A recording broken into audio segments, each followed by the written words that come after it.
ये आप सब लोगों ने देखा होगा। मैं आपको ये बताना चाहता हूँ, आपने मुझे ताकत दी, उस ताकत का प्रयोग करके मैंने आपके आत्मसम्मान की लड़ाई को लड़ने का काम किया।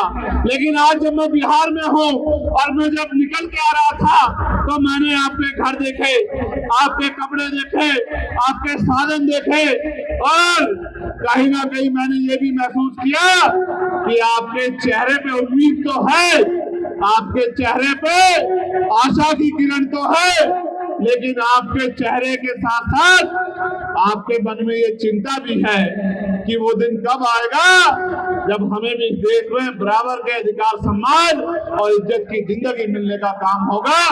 ये चिंता भी मैंने महसूस की। आप औरों को छोड़ो, अपने दिल पे हाथ रख के बताओ, क्या आप इस जिंदगी से खुश हैं?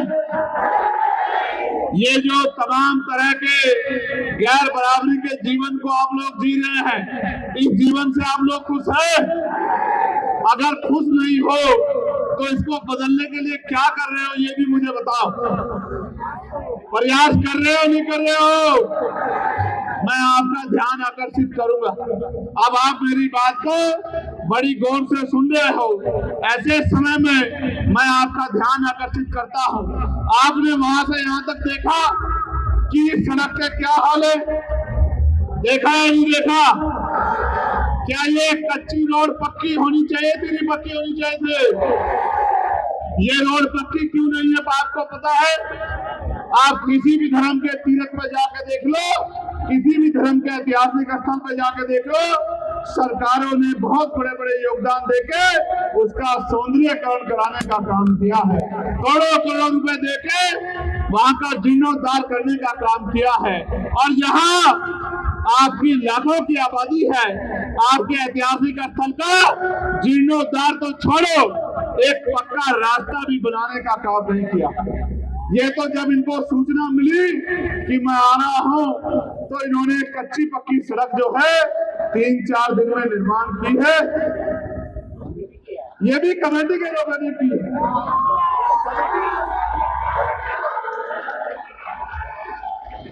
कमेटी के लोगों के दृढ़ संकल्प को तो मैं जानता हूं कि कमेटी के लोग तो ये काम कर सकते हैं क्योंकि वो मुझसे प्यार करते हैं और वो अपने कार्यक्रम को आयोजित करना जानते हैं। मैं तो ये भी जानता हूं कि ये जो पूरा तीर्थ है इसको बनाने में एक एक पैसे का योगदान हमारे लोगों ने किया है, किसी और का कोई योगदान इस पैसे में, इस काम में नहीं। तो मैं आपकी क्षमता को तो मानता हूँ, लेकिन आप ये सोचो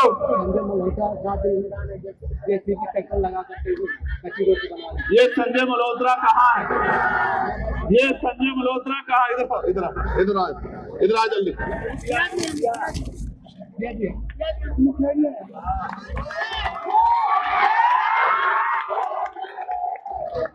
ये संजय मल्होत्रा मुखिया हमारा भाई खजूरा पंचायत वाला, इसने दिन रात अपना ट्रैक्टर लगा के आपके और मेरे लिए इतनी अच्छी व्यवस्था करने का काम किया। इसके लिए जोरदार ताली बजाओ सब लोग। प्यारे साथियों, मैं आपको जगत गुरु सतगुरु रविदास जी महाराज के बारे में, उनकी वाणियों के बारे में कुछ बताना चाहता हूँ। एक बार जगत गुरु सतगुरु रविदास जी महाराज जब अपनी स्थान पे बैठे हुए थे, ऐसे ही लोग जनता को उपदेश दे रहे थे, तो जनता के बीच से एक साथी खड़ा हुआ।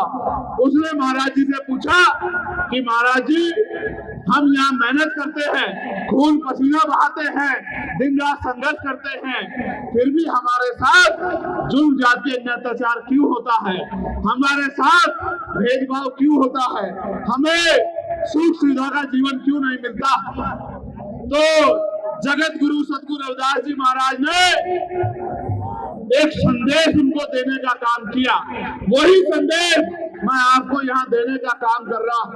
जगत गुरु जी ने कहा कि रविदास मानु सुखी बसन्नु, सुकर है तो खाओ, एक सु स्वराज माही, दूसर मरगट गांव।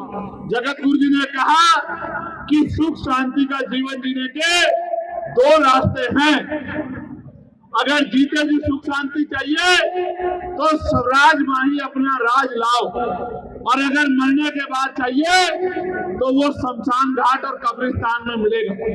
अगर जीते जी इज्जत की जिंदगी चाहिए तो राजकाज लाओ।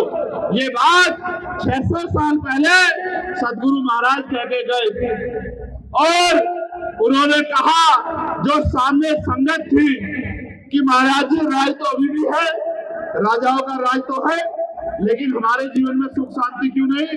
तो महाराज जी ने कहा कि ऐसा चाहूं राज में जहां मिले सबन्नुआन, और छोट बड़े सब सम बसे, रविदास रहे प्रसन्न। कि राज भी नीति पे होना चाहिए, ऐसा राज होना चाहिए जहां कोई छोटा बड़ा ना हो, जहां कोई ऊंच नीच ना हो, जहां कोई भय डर ना हो, जहां किसी का अपमान ना हो, सबको खाने के लिए अन्न की, तन ढकने के लिए कपड़े की, सर ढकने के लिए छत की, पीने के लिए पानी की, और तमाम तरह की व्यवस्था सुख सुविधाएं हो। और ऐसे राज को उन्होंने नाम दिया, मैंने पार्लियामेंट में भी आपको बताया था कि उन्होंने कहा कि बेगमपुरा राज होना चाहिए। जब मैंने बात कही तो मुझे कई नेताओं ने पूछा कि भैया ये बेगमपुरा राज क्या होता है? तो मैंने उनको बताया कि बेगम का मतलब होता है बिना गम का राज, जहां किसी की जिंदगी में कोई गम ना हो। ये विचार 600 साल पहले जगत गुरु सदगुरु रविदास जी महाराज पूरी दुनिया को देके गए हैं। मुझे दुख के साथ कहना पड़ रहा है, जिनके यहाँ ऐसे कुल गुरु जन्मे हो, जिस देश में ऐसे संत जन्मे हो, उस देश में 80 करोड़ लोग रोटी के लिए मोहताज हो। ये चिंता का सबब है। उसका एकमात्र कारण ये है कि आज इस देश में बेगमपुरा राज नहीं है। जहाँ बेगमपुरा राज है वहाँ जनता खुशहाल है। इसी बात महाराज जी की बात को बाबा साहब अम्बेडकर ने भी कहा। जो बात उन्होंने कही कि स्वराज माही, उसी को बाबा साहब अम्बेडकर ने भी कहा। बाबा साहब अम्बेडकर ने क्या कहा? Political power is the master की। राजनीतिक सत्ता सारे तालों की चाबी है। Political power is the master की, इट इज द मास्टर की by which can you open and lead door of your success. अर्थात राजनीतिक सत्ता के जरिए आप अपने सारी परेशानियों का हल कर सकते हो।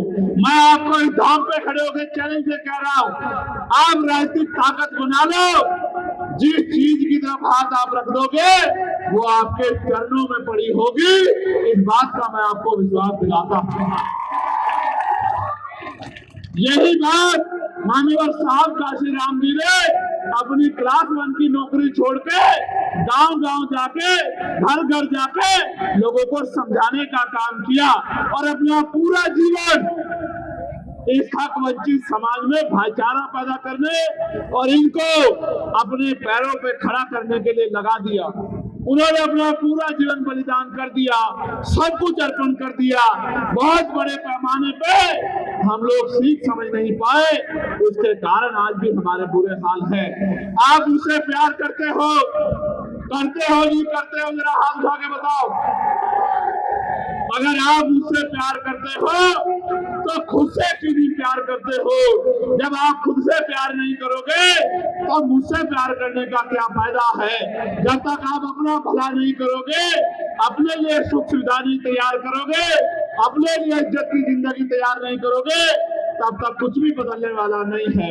मैं आपको कह रहा हूँ मेरे प्यारे भाइयों, एक बार जगत गुरु सदगुरु रविदास जी महाराज की बात पे पहरा दे दो। एक बार डॉक्टर बाबा साहब अम्बेडकर की बात पे पहरा दे दो।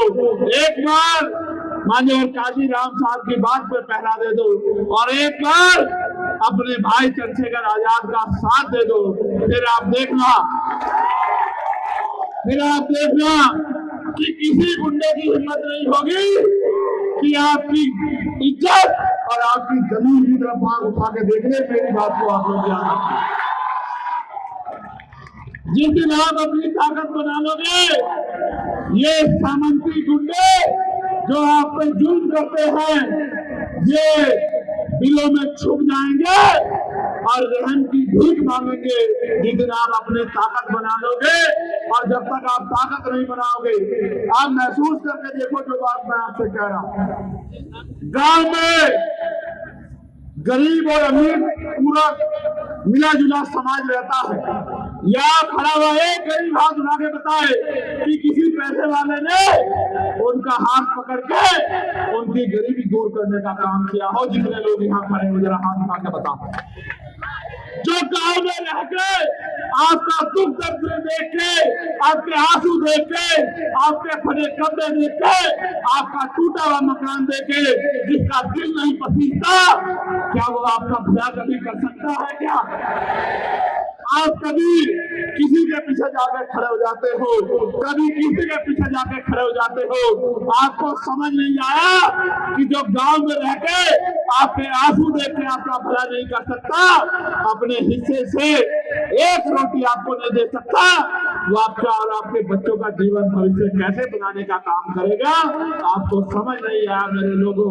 मैं आपको कह रहा हूं, मैं तब तक आपकी मदद नहीं कर पाऊंगा जब तक आप मेरी ताकत नहीं बनोगे, मेरा हाथ नहीं पकड़ोगे, मुझे मजबूत नहीं करोगे और अपनी शक्ति नहीं बनाओगे। मैं अभी मथुरा में गया, आपने देखा मथुरा में 2 बच्चों की शादी जो है वो किसी कारण से जो है वो टूट गई। मेरे मन में इतनी तकलीफ हुई, मैं उस गांव में गया और मैंने लोगों से ऐसे अपील की। मैं धन्यवाद दूंगा उस परिवार को जिस परिवार के पिता ने मेरी बात को मान के अपने दोनों बच्चों की शादी उस परिवार से कराने का काम किया। और कल रात जब मैं यहाँ आपके यहाँ पहुंचा था, कल सुबह, तो उन बच्चों की शादी बड़े धूमधाम से जो है उसी मथुरा के गांव में होने का काम हुआ। उस परिवार की इज्जत वापस मिलने का काम हुआ। फिर मैं उड़ीसा गया, उड़ीसा में मेरी गाड़ियों पे पथराव करके उन गाड़ियों को तोड़ दिया गया। और कारण क्या है, मैं आपको कारण बताता हूँ। जब मैं गरीबों को इज्जत की जिंदगी दिलाने की बात करता हूँ तो सामंतियों के पेट में मरोड़ लगती है। उनको लगता है अगर ये बराबर हो गए तो हम लोग जुल्म जाति किसके ऊपर करेंगे। मैं आपसे कहना चाहता हूँ, आपको तय करना है, अगर इसी जिंदगी में खुश हो तो मेरा साथ मत दो, और अगर इस जिंदगी से खुश नहीं हो, इस जिंदगी में बदलाव चाहते हो, तो फिर एक मौका चंद्रशेखर आजाद को भी दो कि मैं आपकी लड़ाई को लड़ूं। जब तक आप मेरी छोड़ो, अपनी जेब में हाथ डालो और अपनी जेब में हाथ डाल के बताओ कि कितने लाखों रुपए आपकी जेब में है, कितने लाखों रुपए आपके अकाउंट में है, आपके घरों के क्या हालात है, आपके बच्चों के क्या हालात है। कोई पूछने वाला नहीं है आपको, कोई पूछने वाला नहीं है। सब लोग आपका मजाक उड़ा रहे हैं क्योंकि वो जानते हैं कि वो इस गैर बराबरी को बना के रखना चाहते हैं। और वही दूसरी तरफ हम लोग जगत गुरु सतगुरु रविदास जी महाराज के नक्शे कदम पे चल के, महाराजा चौहर बन के नक्शे कदम पे चल के, डॉक्टर बाबा साहब अम्बेडकर के नक्शे कदम पर चल के, और बाबू जगजीवन राम के नक्शे कदम पर चल के, और मानव काशी राम साहब के नक्शे कदम पे चल के आपको उसी इज्जत और सम्मान की जिंदगी दिलाने के लिए लड़ रहे हैं जो सपना बाबा साहब अम्बेडकर ने देखा था, जो सपना मानव काशी राम साहब ने देखा। तो गाड़ी के पीछे भागने से